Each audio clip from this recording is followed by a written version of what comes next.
Hi, Dr. Archer Crosley, and welcome to Real World Pediatrics. So today I wanted to talk about rage. Okay, so how do we control rage? Now, your children are going to learn off you, so it's important to get control of your emotions. Well, rage can occur anywhere. It doesn't have to happen on the road. You can experience rage when you are talking to your spouse, or it can happen at work. Now, perhaps you are finding yourself in your car on the side of the road and you feel the anger welling up within you. You want to get somewhere and the traffic is momentous. So what are you going to do? I often found myself in this situation when I lived in a bigger city such as San Antonio. Now, the traffic is even worse in Houston. I would often feel the anger welling up within me well before I started pounding the steering wheel. I'm sure the same has happened to you.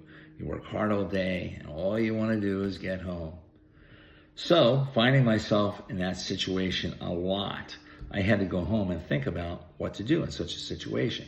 Because let's face it, road rage or any kind of rage ruins your day. And for some people, it can be downright dangerous.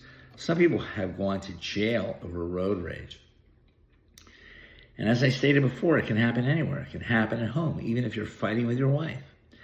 I had a friend once who got sued by his ex-wife because he had choked her. And he was explaining the situation to me later. He said, sometimes you just get into an angry state and the rage and the anger, they take control of you before you know it. And then the next thing you know, you put your hands on someone. And he was speaking to me very generically, but I already knew what happened because other friends had told me. Now, the key thing to controlling rage like this is to first recognize when that feeling is building up within you.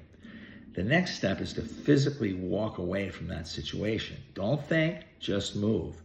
If you're in a room and you're feeling like you're going to get into an argument with your wife or husband, you just need to start moving out of the room without thinking. Move the legs and the body will follow. Now, it's a little bit more difficult if you're on the highway, because you can't always get off the highway and go somewhere. Well, sometimes you can.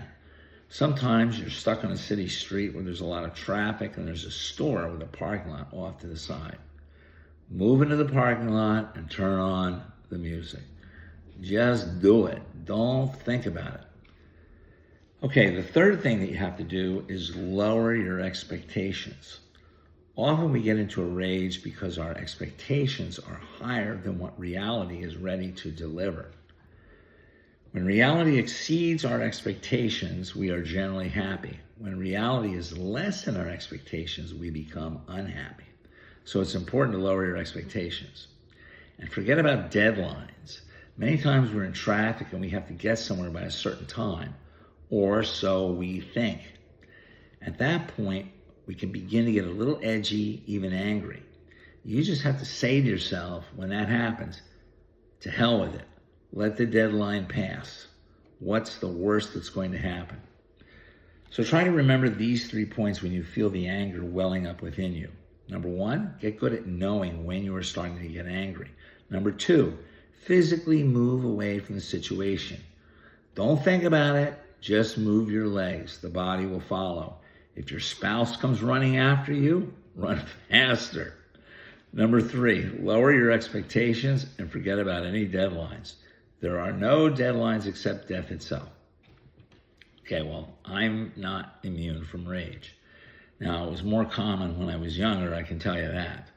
As you get older, the fire tends to go out of you a little bit. Now, one time I was working in Brownsville, Texas, and this episode happened as I was preparing to go to work in the morning. Now, I was covering this other physician when she went on vacation, so I was staying in a motel room. So, in the morning, I walked out of my motel room to go to work, got about 10 feet down the hallway, and then realized I had forgotten something. So I went back in the room, got what I needed, and then turned around to walk outside the door again. As I got to the door, I said to myself, where are my car keys? I just had them in my hand. Now remember, I hadn't even gotten out the door.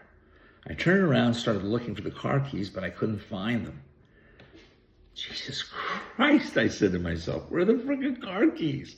I spent about 15 minutes looking for those keys, but still couldn't find them. And the anger began to build inside of me. And I started thinking, where could they possibly be? I only walked in the room 5 feet. They've got to be around the perimeter of this door. I couldn't find them. So I got angry and I punched the door and I put a hole through it. And then I found the keys. It always seems to work that way. Anyway, later I went down to the front desk and I said to the lady, hey, I put a hole in the door in my room. I'll pay for it. And then I went to work. Now, let me tell you something. If it's a contest between the door and your hand, the door is going to win. I was lucky I didn't break my hand. Now, what I should have done is what I've done subsequent to that. Now, if I find myself getting angry, I just sit down and turn on the television. I let any expectations flow away. I just say to hell with it. And when you don't care, that's when you're most likely to solve your problem. But if you only care a little bit, forget about it. Thank you.